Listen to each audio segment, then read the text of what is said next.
Every minute of this hour, you'll regret it. That's the stuff. Michelle, like Sean and I know each other, talk through DM every day, and Every day. he's got horrible political opinions. So rather than do a traditional intro, Michelle, I think we should jump right into it because I could talk to Sean for hours and hours and days and just bore the ever living soul. You could talk to a you. lot of people for hours and hours and days. Just so you're used to it. I know Sean well enough to where I can sort of improv the bio. You ready for it? Oh, I'm ready. I'm going to do it.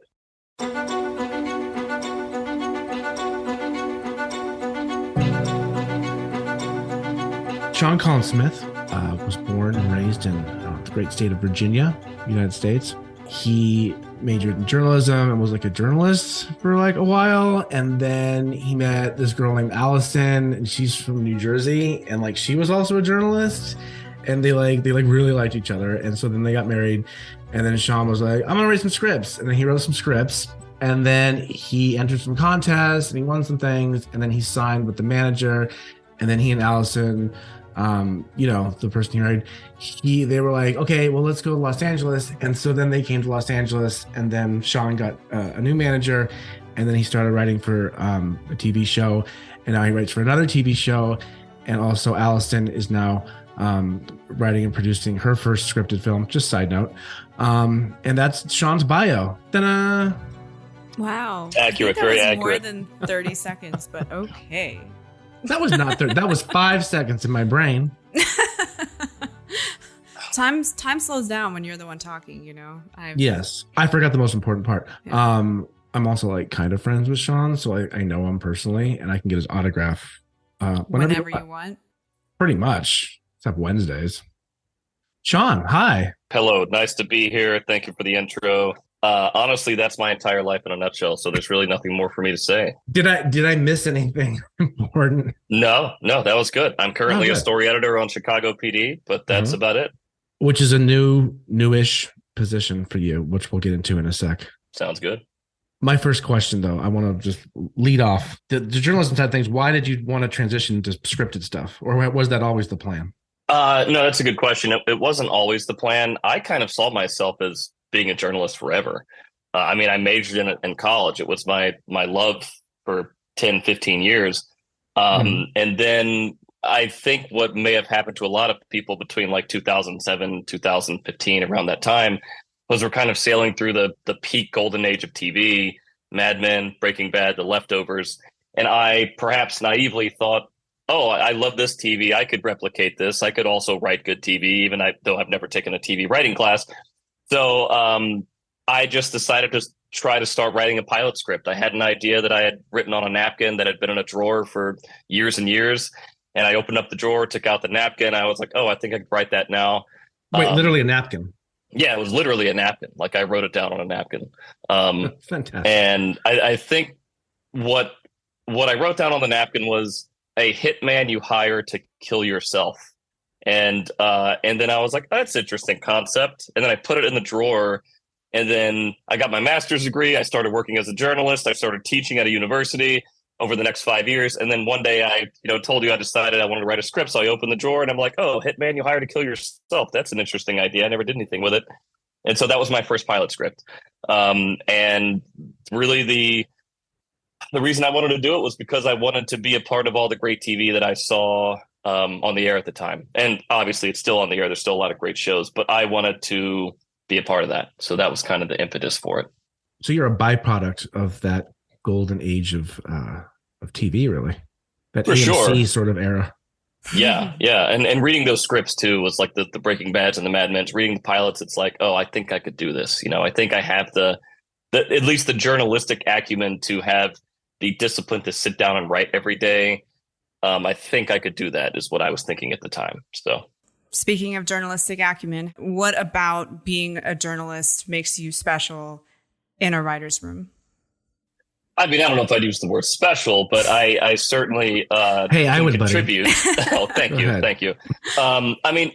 So yeah, that's a great question, and it's interesting because I think a lot of the skills that you have as a journalist, maybe you don't think are transferable to be a screenwriter or to be in a writer's room, but they very much are. Like there's an analogous transferable set of skills. So it's like, first of all, when you think about your day as a journalist, you have to wake up and come up with ideas, like several ideas, to pitch to the room when you get in first thing in the morning. And if you don't, you're going to lose your job. If you don't do that several times, you're going to lose your job. And when you are in a writer's room, you do the same thing, right? When you go in there to pitch your ideas, you have to pitch them very cleanly and very concisely, like, 60 to 90 seconds in and out.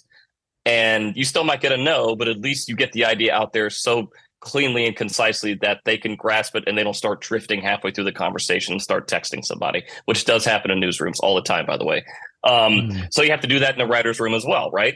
And then, by the way, you have to be prepared for the no. You have to be prepared that if you pitch an idea that you might have taken 30, 45, 60 minutes to craft the pitch of it, the idea of it, the conclusion of it, that they're just going to simply say, no, what else you got, right? Both of those things happen in newsrooms and writers' rooms as well. And so on top of all that, at the end of the day as a journalist, you're expected to write something new and have it be ready to publish. When you're in a writer's room, you're expected that if they say, hey, we need these 3 to 5 pages done by the end of the day, you go off in your writer's hole and you get those 3 to 5 pages. And so being a journalist really did lead me to have all those skills in preparation for being in the room. And by the way, the other big thing too is, as a journalist, if one of your colleagues pitches a story and maybe it's not quite there, but you can sense that there is something there to work with, we would try to help them out and say, oh, I have a source you can talk to kind of elevate that to a new level. In the writer's room, it's the same deal, right? It's that yes and, where it's like someone makes a pitch, maybe it's 80% there, but you can sense the showrunner isn't quite on board. So maybe you jump in and say, that's a great idea, and it would tie in with the theme of XYZ. And maybe that's what gets the showrunner from being like, oh, that's not bad, to yes, let's try to explore that, right? Mm-hmm. So all those were transferable for sure. That's a good note on like the teamwork that's involved on a staff, and not to divert too much down this rabbit hole, which you and I can probably talk about for a long time, but why you look at certain writers and they have a certain expectation of like what it takes to get into TV, and they think 99% of it is just writing talent. And is it?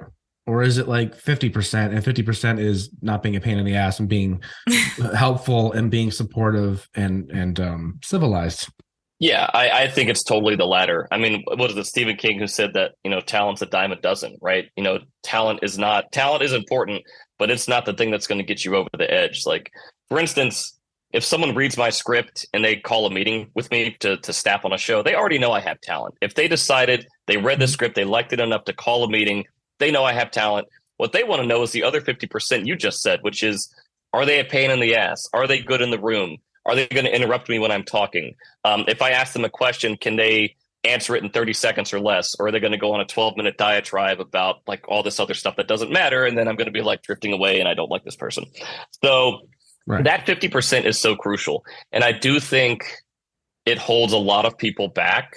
I think there is a tendency to maybe blame other situations or other instances or other people for you not getting into a room. And a lot of it comes down to personality. Like if they talk with you for 30 minutes, which is what Michael Shore did for Field of Dreams over Zoom, and they're like, that was excruciating. Now imagine in their head, they're thinking, okay, can I spend 8 hours a day with that person? If that 30 minutes was painful, what the hell are you going to do for 5 days a week for 12 weeks, or 40 weeks if it's Chicago PD?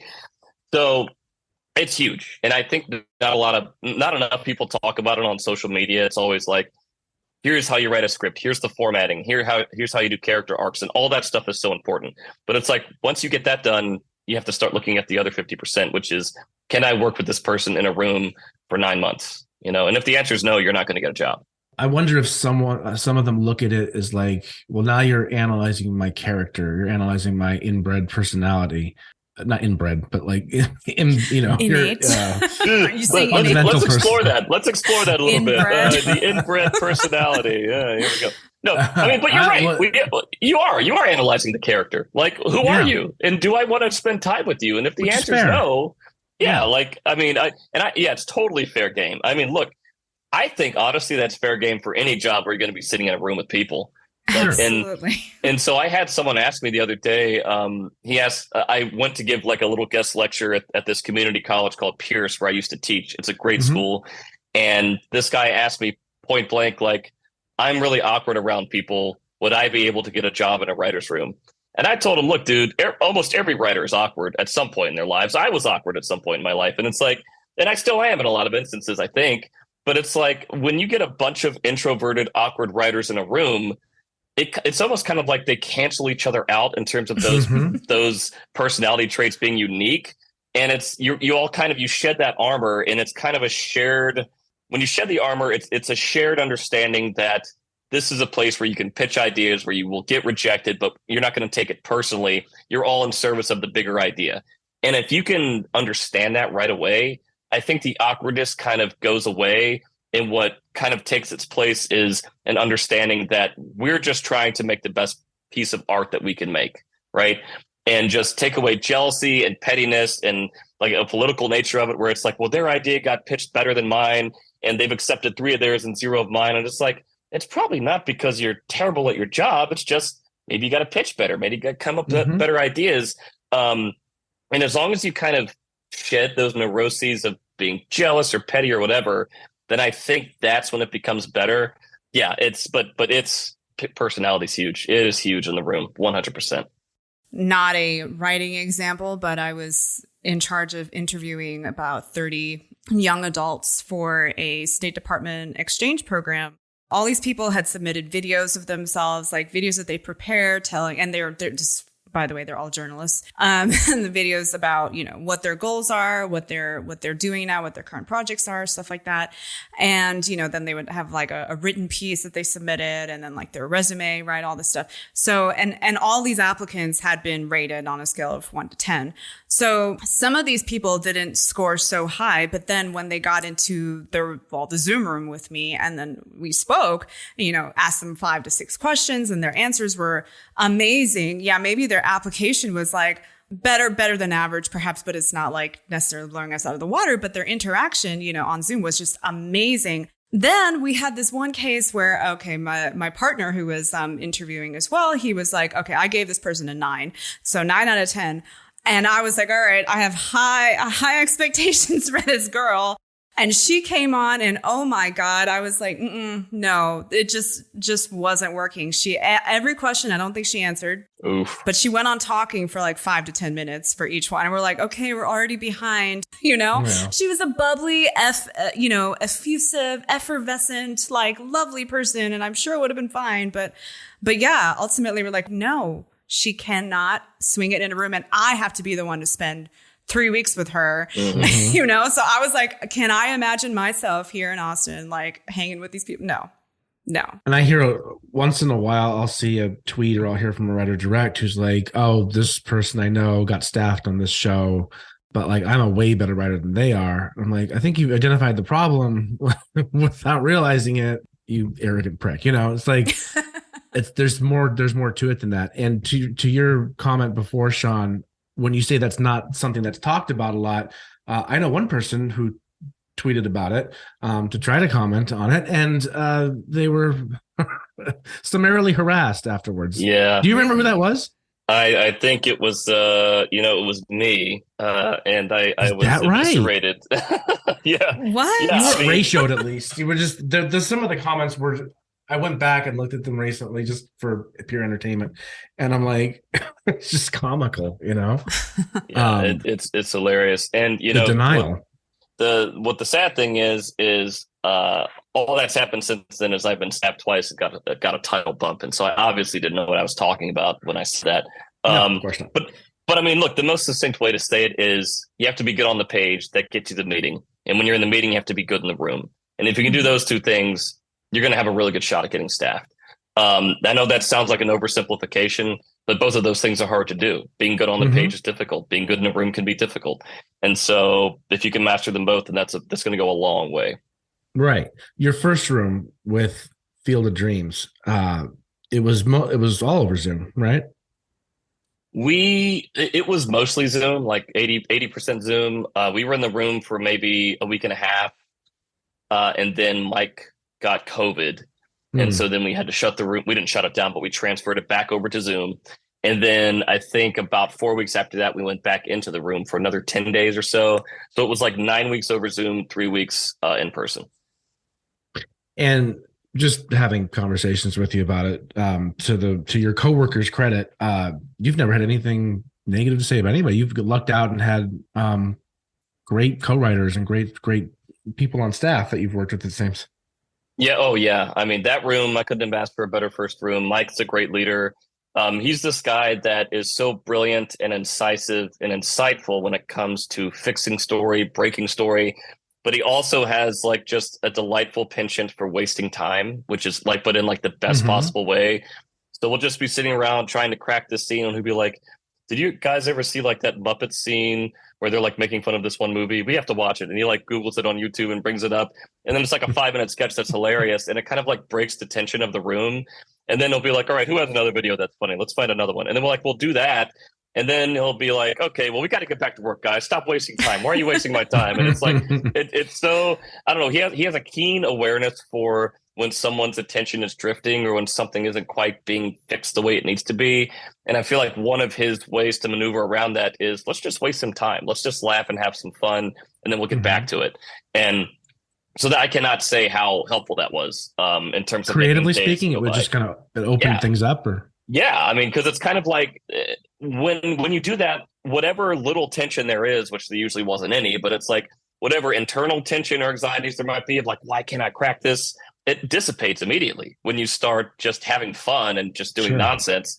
And then on top of that, I mean, every writer he brought in there, like I'm putting myself aside because it was my first room, but every other writer had really good experience in various rooms. Some of them he had worked with on The Good Place, Brooklyn Nine-Nine, and others were drama writers. He made a conscious choice to have the room be half comedy, half drama, because this was going to be kind of a dramedy. It was because Field of Dreams, you watch the movie, it's not a comedy. There's funny moments in it, obviously.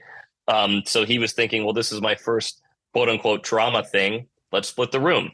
And so the other people that had not worked with him before had done dramas on NBC and had done dramas for streamers. And that's why I got in the room, was because he read my drama script and said, let's add Sean to the mix as one of the drama writers. So all that was good. The writers were incredible and they were brilliant. One of them has an overall at NBC, Universal. She was just the showrunner for that show, Keenan. So she has a very, she's very adept at crafting funny, memorable moments. And so, yeah, the room was great. And Chicago PD, same deal. I mean, all those writers are just really, really great. How different is it for writing for a streamer? And Field of Dreams never got made, but actually, before I get to the next question, what was the mood like when you got news that like, that's it, it's over with? Yeah, that's a fair question, but it's hard to assess it too accurately because the room was actually done at that point. So, I mean, I guess like, in group text, the mood was kind of like shock, but like we never saw each other in person to kind of have that eye to eye contact where it's like, oh man, this is bad. Like, can you believe this? It was more of just like an email from Mike who was like, I got a phone call when I was on set, like the final set we built for the show, that said it's not going. And then he sends us an email and then we talk about it in text for like 10 minutes. Then it's kind of done. It was more of just shock than anything else though. Yeah. Sort of like when SpaceX's rocket like exploded after launch. Yeah, exactly like that, Michelle. Jesus. You know, there was a certain Musk about the room, if I have to say. I'd imagine. Does I would have been the perfect demographic for that show too. Did you call NBC Universal and tell them that I would have watched it? You know, I did, and they said, well, he's actually the reason we're not doing it. They're like, that Matt guy is trouble, you know? I believe every word of it. So with Field of Dreams, it was all done, the writer's room was all Zoom room. Is that right? Well, it was like 75% Zoom, 25% in person. Right. Okay. So I spent a lot of time on Zoom and I really hate it. I mean, not this. This is great. This is for fun. Sure. But like when it's for work, it's like, I cannot do these staff meetings all the time on Zoom. So how did it feel and what was it like? Did you guys, were you able to generate the same kind of chemistry, being on Zoom?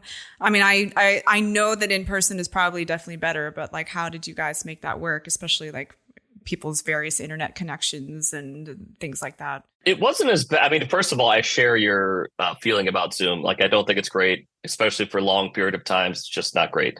But because you're like staring at a screen, right? Then your attention starts to drift and then your eyes start to hurt because you're looking at the screen for 8 hours. That being said, it was surprisingly effective because, well, for one of the reasons I already stated, which is that Mike had this ability to just do goofy things, and that really kind of jars you and gets you out of the monotony of a 6 hour Zoom room. And the other thing was the personalities he brought in there were very effective in terms of holding your attention, saying funny things, pitching interesting things. I mean, it was not, you would think it'd be monotonous, but it was great being in that room with those personalities because they made it not monotonous. They made it unique and fun and continuously encouraged you to pitch and it's the great thing about having a room that's half people drama and half from people that come from the world of comedy is that so many of the pitches are kind of joke pitches. And I don't just mean joke pitches as in like, what if he said XYZ and it was funny? I mean, the most ridiculous pitches you've ever heard that they know are not going to get made, but they say them simply to get a laugh. And that was so effective in keeping our attention and also kind of getting us to think differently. Like, yeah, what you just pitched is ridiculous, but what if we took a slight turn and kind of did a version of that was actually this? And it's like, oh, we start to like the light bulbs go off. And so all of that stuff combined to make the room great. Like I never had one complaint during that Zoom room, even though you would have thought it would have been terrible. Right. How long were each of your sessions, would you say? I mean, it varied, but it was usually between, 4 hours to 6 hours, but it would usually get broken up. Like, so, maybe we start at 10 a.m. and we go from 10 to noon. And he says, okay, let's break for lunch for 45 minutes. Then we come back at 12:45 or 1. And then maybe from 1 to 3:30, we go again. And then we're done for the day. So that's 4.5 hours, but it's split in half. And it's perfectly manageable.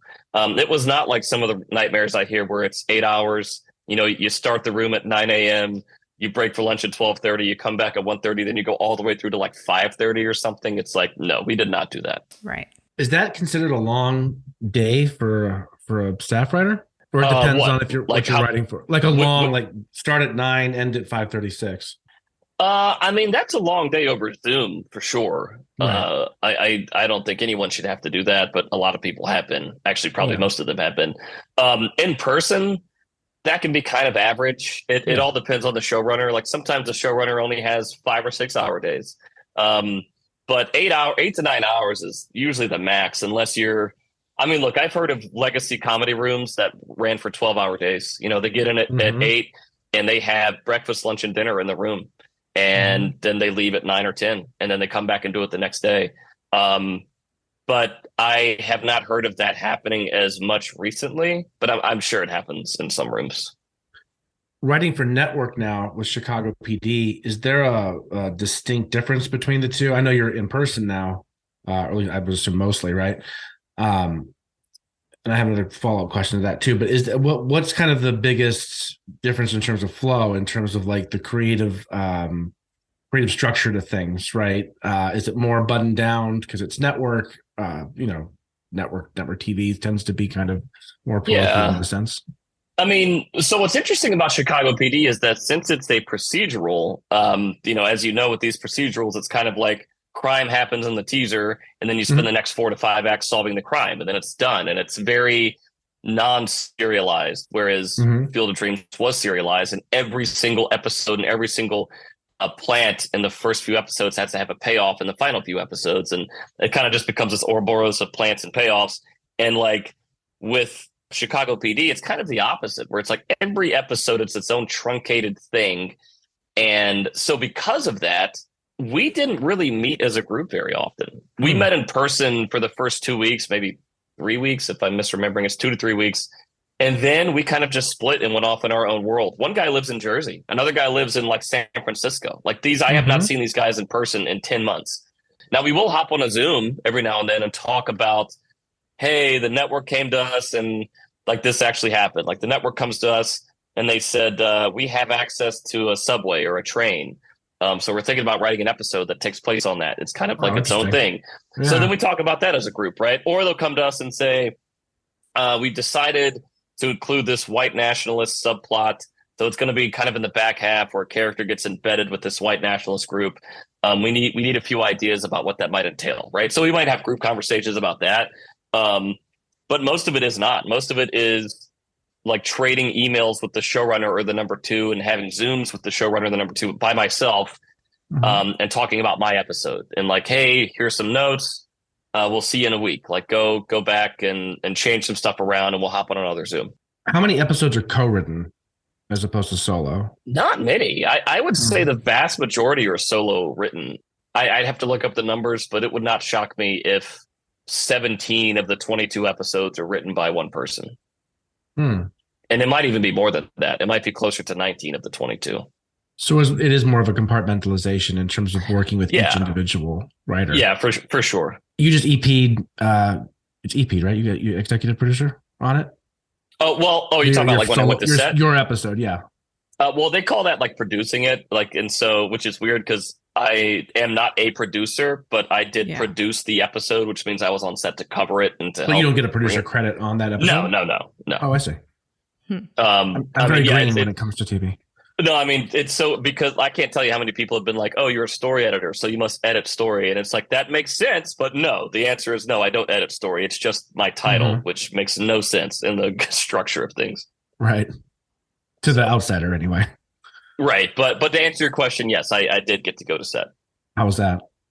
Oh, it was great. It was incredible. I mean, listen, that show's been going for 10 seasons. It's a well-oiled machine. Everyone knows what they're doing down to the PAs. I mean, these guys are fresh out of college and they still could navigate the set better than I could because I'd never been on a set.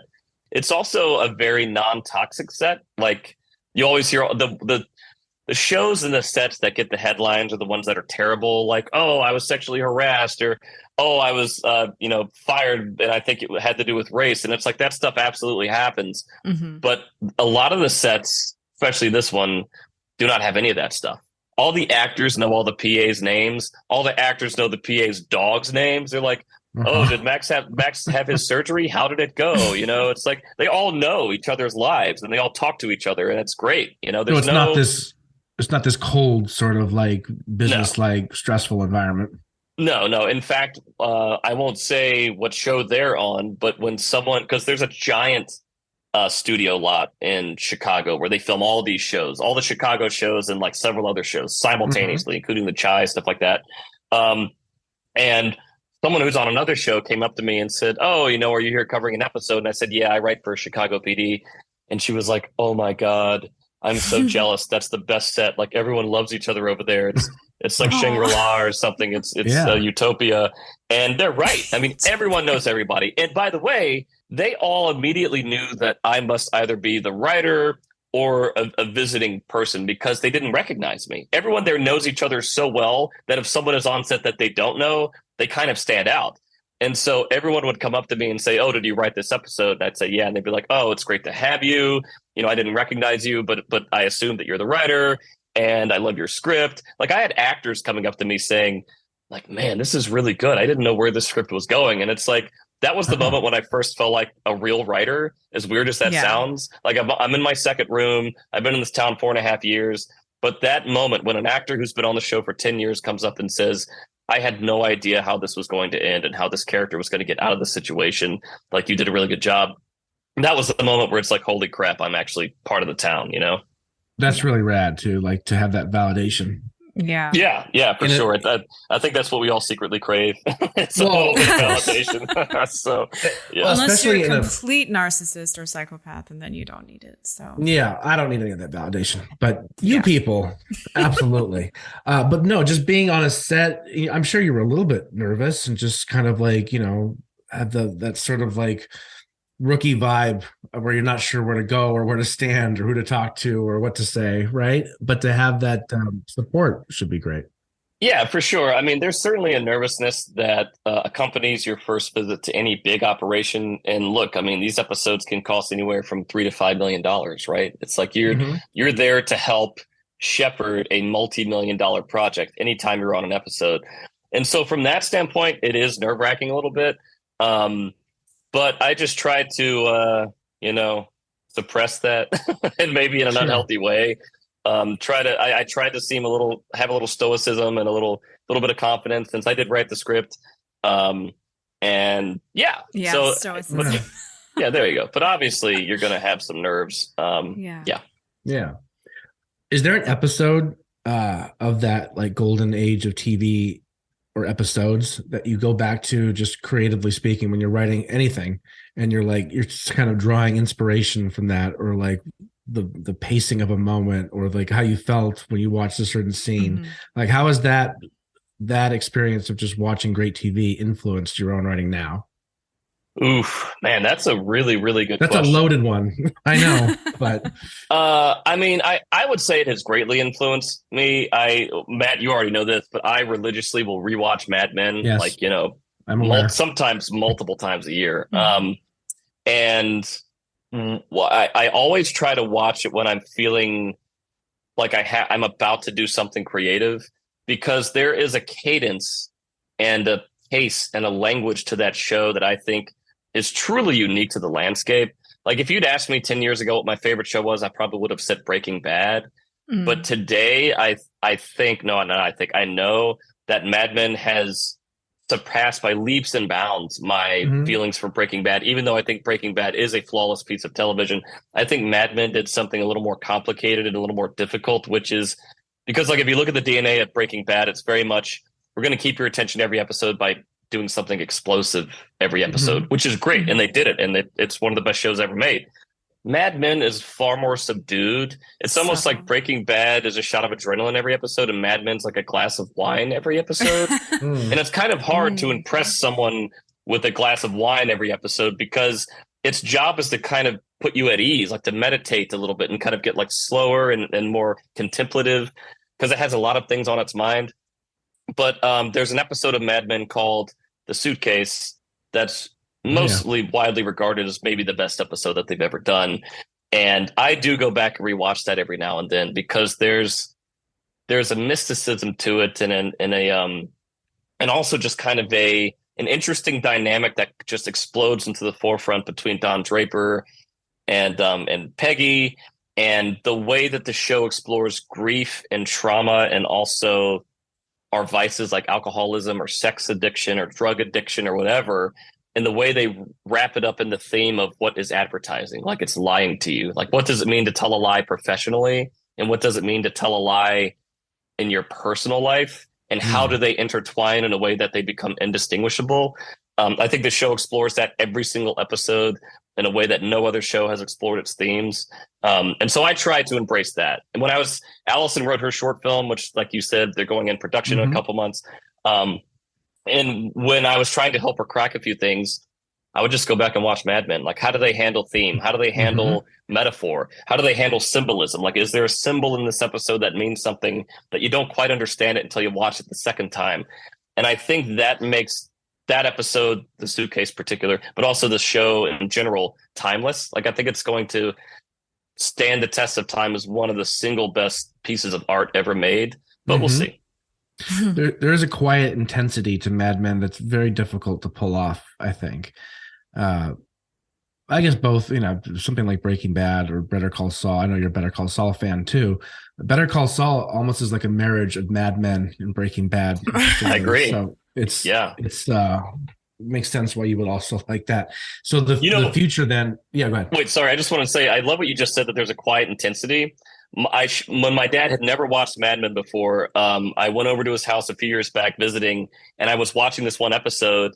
And when it was over, he was like, "Hey, this is one of the best written shows I've ever seen." And it's hard to impress him. Most stuff I show him, he's like, "Okay, that's all right."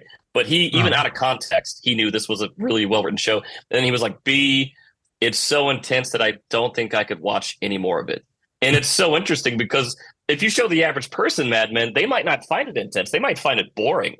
But my dad knew that there is a quiet, authentic intensity to that show that is just, once you understand it, you're like, holy crap, this is almost overbearing in its intensity, in hmm. terms of its, exploration of human drama and psychoses and stuff like that. So Speaking of Mad Men, like that pilot script sticks in my mind so hard. And I can still like literally just see the lines on the page. And I don't know why. I remember reading that whole thing. And then when I get to the end and, it's revealed that, oh, it's, he's got a yeah, family, yeah, Mhm. And I'm like, I just remember feeling just so fulfilled. yeah, From a yeah. base level, isn't it just because you wanted to know what happens next? No, I don't know. For me, and I think this also goes back to the intensity. Like, you don't actually realize how intense it is until you get to that moment where you're like, oh my God, a lot just happened. A lot more happened than you think happened. Yeah. It was surreal and also just so real at the same time. He's at an advertising agency. I mean, it's just everything, just the layers, right? It was just multi-layered, and that was just really, really fulfilling and satisfying for me. So yeah, Breaking Bad was good too. I remember reading that pilot script. It was like that was really good, but definitely the Mad Men pilot was just out of this world. Just reading it, not even watching it, just reading it. Yeah. I'm endlessly intrigued why some people find certain shows just legendary in their scope and their storytelling, and another person whose taste is just as good will find it horribly boring and not well written and unrelatable. Yeah. And that's how I it have should an be. answer. Okay. Yeah. No, please.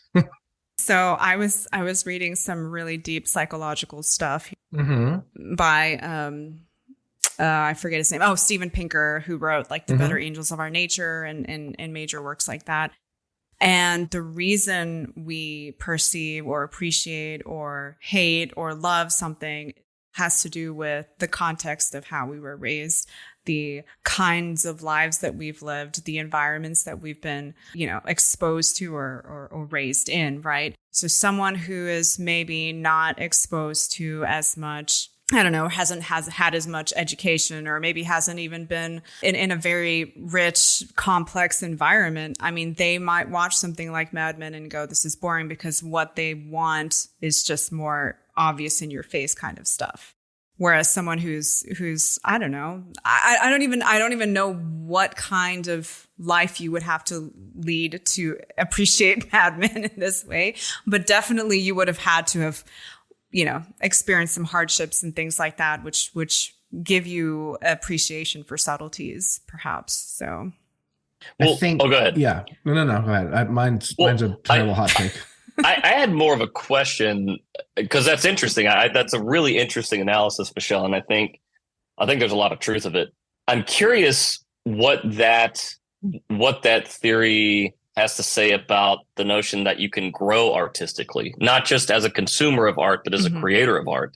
I do think there's room, and I will admit, in a moment of shame here, that when I first started watching Mad Men, I was bored by it. I was like, this looks like a soap opera to me. This is a bunch of people who are having sex with a bunch of other people, and they're drinking a lot and they're smoking a lot. And it's like, why do people love this show? By the way, when I started it, it had already won the Emmy and the Golden Globe for Best Drama like 4 years in a row.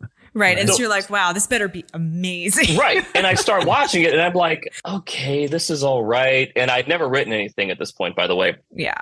But I did grow to appreciate it in a way that I could not have foreseen at all. And now it has obviously become my favorite show of all time.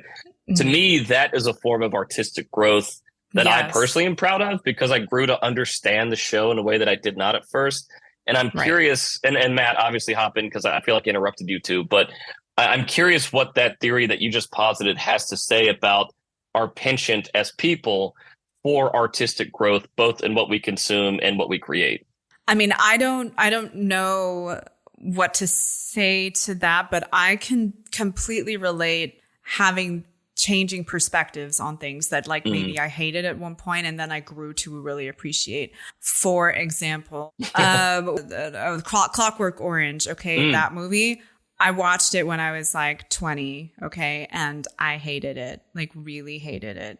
And I Kubrick, I know, he's a talent, right? Artist, all this stuff. And it's a lauded movie, and I hated it. Now, it took me several years before going back to it, and I'm like, okay, I see the deeper elements in here. It's like someone, who goes and looks at a Jackson Pollock painting. I used to hate those, by the way. And then I grew to love them, So yeah, I totally concur. There's artistic growth that just happens for all of us. But again, I think it's a product of how much you've lived and what you're exposed to and how, when like when you were talking about the jokes, right? Or the joke pitches that people are throwing at you, it makes you look at things in a different light, makes you think outside of the box, forces you out of like just a, you're comfortable. Okay, I see these 5 objects around me, but like, oh wait, there's stuff behind it. Or if I turn it just a little bit, it looks different, So it's like a kaleidoscope. So I think, yeah, that artistic growth, it is like, as we grow, as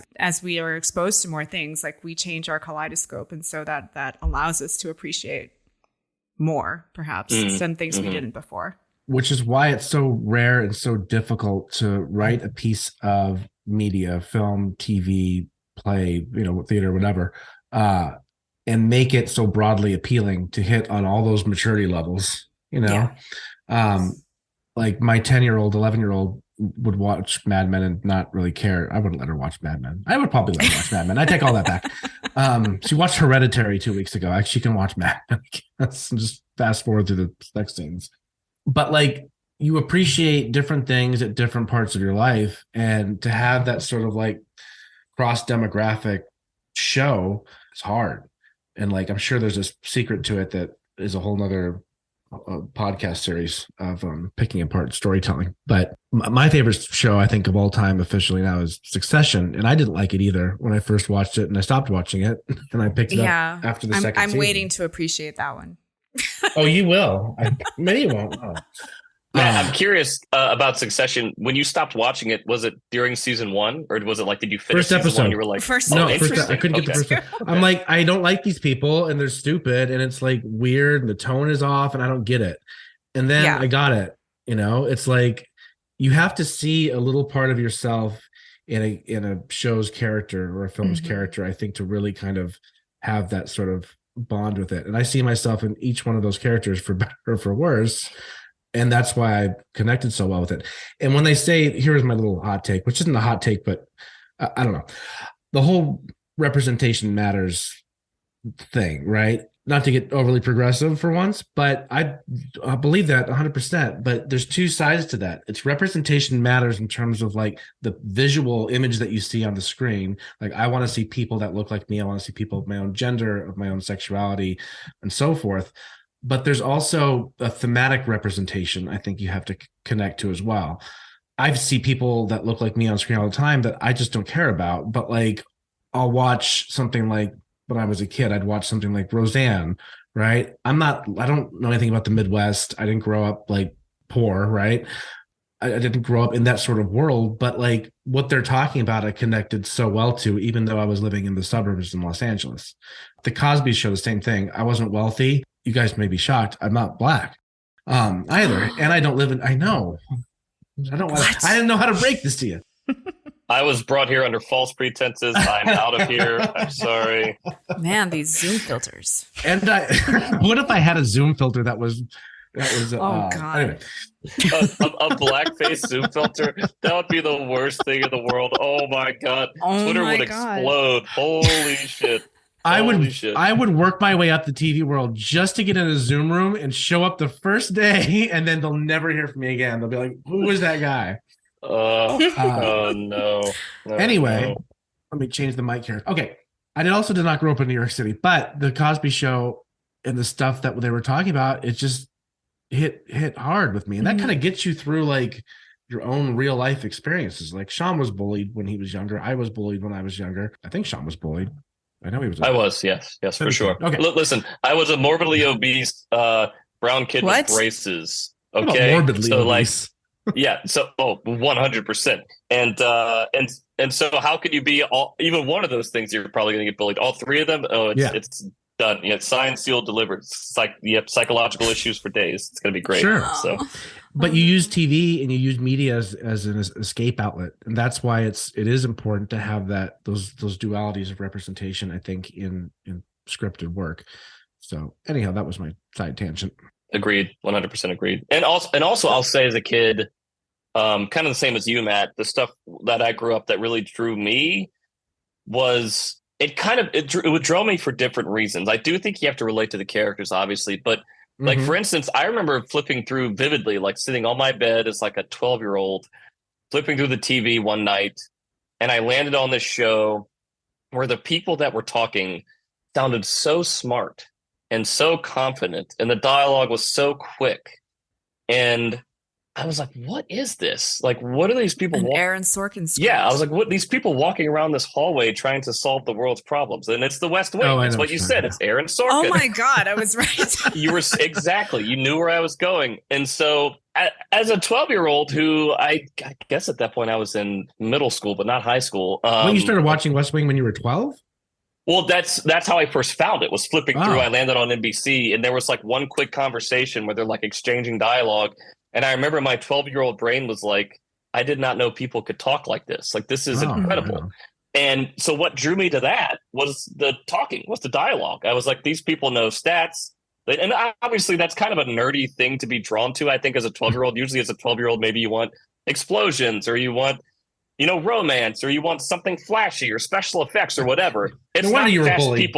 fast people talking. Right, exactly. And so when I watched it, I could not believe what I was hearing. I was like, I've never heard someone talk like this. B, I've never seen a show like this. But at the same time, I was drawn to stuff like Angel and Buffy, because it was like this kind of fantasy-driven action stuff that also had sharp dialogue, by the way. Very, very sharp, very witty banter. And maybe that's what drew me to TV and movies eventually, like to the deeper stuff. And certainly Mad Men, the cadence of that show as well. Like there's just it's not fast like Aaron Sorkin, but it is artificial in that people don't talk in real life the way they talk in Mad Men. It's a very structured, like he's very diligent about how they talk to each other. And sometimes it can feel stilted. Like if you watch scenes, you're like, did they cut something out? Because that response he's not responding. He's saying something else. And it's like, but that's the cadence of the show. Is it moves It's very theatrical fast in in its that own way. sense. Yes. And so that's what, so I was just saying that to kind of piggyback off what you said, Matt, which is, we're drawn to stuff as kids if we can relate to it. Or for me, I think in particular, I wanted to aspire to it. Like I wanted to be able to talk like those people talked, and be smart like they're smart. And so that's what drew me to a lot of stuff in those early years. Yeah. This is fascinating. I could skew off onto this particular topic for a long time, but I do want to, since we've been chatting for a while, and Sean's a busy man, I do have one last question. Going back to what you mentioned about things that are timeless, I want to keep this podcast timeless, but I also feel like each episode is kind of a time capsule in a sense. So I do want to touch upon the writer's strike 2023. What's sort of the temperature amongst WGA writers in terms of, I know the vote was like 97% or whatever it was, right, in favor of having the strike, but there's still 3% of the people that voted no. Are you seeing, or is there some people that you've seen that are like, why are we doing this? We shouldn't be doing this. Now is the bad time, yada, yada, yada. Yeah. Well, two things. First, it was like 97.9%. So, there's around 2% who said no. So we don't want to make it bigger than it was. No, there's like, 50 people. I think it equates to like a couple hundred people or something. Yeah. Out of thousands. But that being said, I haven't really talked to any writers who, like, and I've been to several big meetings, like at the Writers Guild Theater, where they can hold like a couple hundred people. The feeling does seem to be that the current landscape is economically untenable, both in terms of how long they have to wait to be in rooms and also how much they're paid once they get into those rooms. They don't think it's commensurate with the work that they're doing. And so I haven't talked to anyone who said, I voted no. Look, and that might be a bias of my own. It might be something where they just don't want to talk to people and tell them that they voted no. I think that's fair, because you might get your ass beat, even though writers are like the least fighting people ever. But that seems to be my take of the temperature. I don't know what the solution is to streaming and residuals and all that. Because a lot of these writers haven't worked in 6, 9, 12 months. So if you're telling them you better not strike because you won't work for 3 months, they're like, where the hell have you been? I haven't worked in 12 months. Like the another 3 months is going to feel like normal to me. And they'll say that's the point, is that it should not be normal. Like if they had good residuals and stuff for streaming, then for them, a threat of 3 months of no work would have some teeth to it. And it's like they're saying it doesn't, because we haven't worked in months, or we haven't gotten a paycheck in months, because we don't get good residuals from streamers, or because this mini room only lasted 6 weeks instead of the normal 12, 15, 20 weeks that a room that size should run. They have all these reasons why a strike isn't going to hurt us. And so I think the feeling is that a strike hurt the studios and the networks and the production companies more than it hurts the writers. Whether they're right, I don't know, but I think that's the feeling right now. Since we're still recording, add on a little bonus question. What is your favorite TV character across any show? Gut instinct, go. I'd probably say Peggy from Mad Men, honestly. Should have put that on. Because I think she has she definitely has my favorite arc of any character on any TV show, because what she evolved into, like, I think one of the things, this is going to be a diatribe, maybe I'll just keep it to like 30 seconds, but one of the things that really gets to me in a lot of art these days is characters are more caricatures of themes and ideas than they are fully fledged people. So like you might have a character who's a woman, and what she is she's a stand-in for feminism and women's rights. And it's like, well, that's a great thing to explore, but that should not be their entire personality. Because if that's all they are, like not even the Twitter warriors and the keyboard warriors on social media, that's not even their whole shtick. Like that might be who they are online. But then when they go to sleep at night, or when they go shopping, or when they go hang out with their friends, they're probably seeing a different side of them. And so that's one of the things I love about Peggy, is that she is a woman in a man's world that has to do certain things that, you know, men don't have to do. But at the same time, that is not her whole character. She could be cynical. She could be craven. She could be manipulative. Like she does all these things that play into who she is as a person, as opposed to what she, quote, represents. Like there's a great scene in one of the episodes where she's like talking to this black woman, and the black woman's talking about how she can't do certain things. And Peggy's like, well, I can't do those things either. And it's like the way that she's saying it feels kind of racist and kind of naive, but I love it, because in another world, they would have been like, oh, we can't have Peggy say these things. We have to have her understand where the black lady's coming from. And it's like, dude, a lot of white women did not understand where the black women were coming from. And it was painfully obvious to everyone but them. So I loved that, because it's like we're showing her flaws, warts and all. And she's just so fully fleshed out, you know? So. Yeah, I appreciate that too. Yeah. Good answer. Yeah. Thank you. Great answer. Well, thank you, Sean, for joining us today. Thank you. Thank you for anytime. Open invite. We don't like to double up those, so this will probably be the last time. But thanks anyway. Appreciate it. Thank you. Good luck with all of your projects and with your future goals and everything. Thank you. I appreciate that. You can follow Sean Collins Smith on Twitter. He'll love it if you tag him and ask him questions about television and for advice, and send him unsolicited scripts. It's ridiculous.